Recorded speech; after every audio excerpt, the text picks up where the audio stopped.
राम राम जी। आजकल के बच्चे मैनेजमेंट के कोर्सेज सीखने के लिए, लीडरशिप सीखने के लिए क्या क्या बड़े बड़े कोर्सेज करते हैं। आजकल के परिवार में घर के कर्ता से घर के सदस्य इतने भी खुश नहीं रहते। इन सब जटिल समस्याओं का समाधान तुलसीदास जी ने वर्षों पहले एक चौपाई में कर दिया। श्री रामचरितमानस के अयोध्या कांड से ली हुई है ये पंक्तियां कि मुखिया मुख सो चाहिए, खान पान कहु एक, पालई पोसई सकल अन्न, तुलसी सहित विवेक। संदर्भ है राम जी और भरत जी का मिलन हुआ है और बड़े भाई छोटे भाई को अयोध्या में भेज रहे हैं परिवार का मुखिया बनाकर कि जब तक मैं ना आऊं तुम ही घर संभालो, तुम ही अयोध्या संभालो। और इस समय राम जी भरत जी को बता रहे हैं कि जो ऑर्गेनाइजेशन का लीडर होता है, जो परिवार का मुखिया होता है, कर्ता होता है, उसमें क्या क्या विशेषताएं होनी चाहिए। और वह इसे उपमा देते हैं मुख की, मुंह की। भाई मुख की क्या विशेषताएं हैं? मुख की विशेषताएं है, पहला कि वह अपने शरीर का परिचायक होता है। किसी का मुख देख के हम लोग बता देते हैं कि यार आज इसके शरीर में कहीं कष्ट है, और मुख देख के हम लोग बता देते हैं आज ये बहुत ही प्रफुल्लित है, भाई बहुत खुश है, क्या बात है। वैसे ही मुखिया अपने घर का परिचायक है। इसलिए मुखिया को यह समझना चाहिए कि उसे हमेशा खुश रहना चाहिए, क्योंकि वो खुश तो परिवार खुश, और वो दुखी तो परिवार दुखी। दूसरी विशेषता, मुख के अंदर शरीर की सबसे कोमल अंग जीभ है और सबसे कठोर अंग दांत है।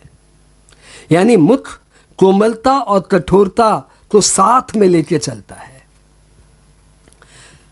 परिवार के कर्ता का भी यही विशेषता होनी चाहिए, उसमें भी कोमलता और कठोरता का मिश्रण होना चाहिए। जब जरूरत पड़े तो कठोर, नहीं तो कोमल। मुख की क्या विशेषता है? वह अपने शरीर की भावनाओं को व्यक्त करने में सक्षम है। उसका हृदय, उसका मस्तिष्क जो भी विचार रहा है, मुख उसे व्यक्त करने में सक्षम है। ध्यान रखिएगा, परिवार का मुखिया, परिवार का कर्ता भी अपने सदस्यों के, अपने परिवार की भावनाओं को सामने रखने में, व्यक्त करने में सक्षम होना चाहिए। यदि परिवार का कर्ता तरीके से अपनी बात को, अपने परिवार की विचारधारा को व्यक्त नहीं कर सकता तो वह अच्छा मुखिया नहीं है। और सबसे ज्यादा जरूरी,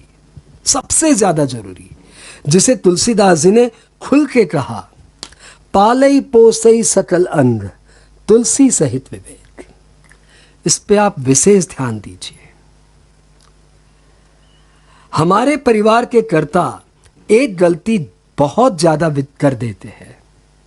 बहुत जगह हमने ये गलती देखी है कि जो भी आए सब में बराबर बांट दो, जो भी आए बराबर बांट दो। परंतु तुलसीदास जी सबको बराबर बांटने के लिए नहीं कह रहे हैं।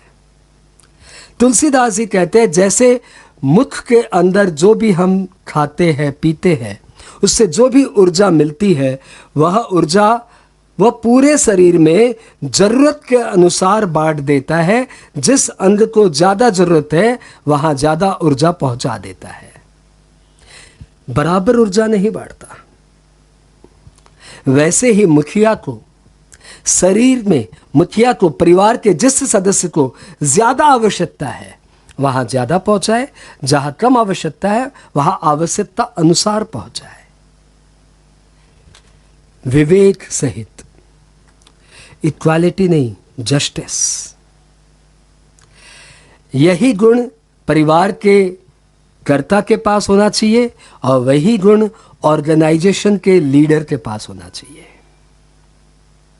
जय हो राम जी, जो भारत को इतनी अच्छी सीख दे रहे हैं कि मुखिया मुख सो चाहिए, खान पान कहुएक, पालई पोसई सकल अंग, तुलसी सहित विवेक।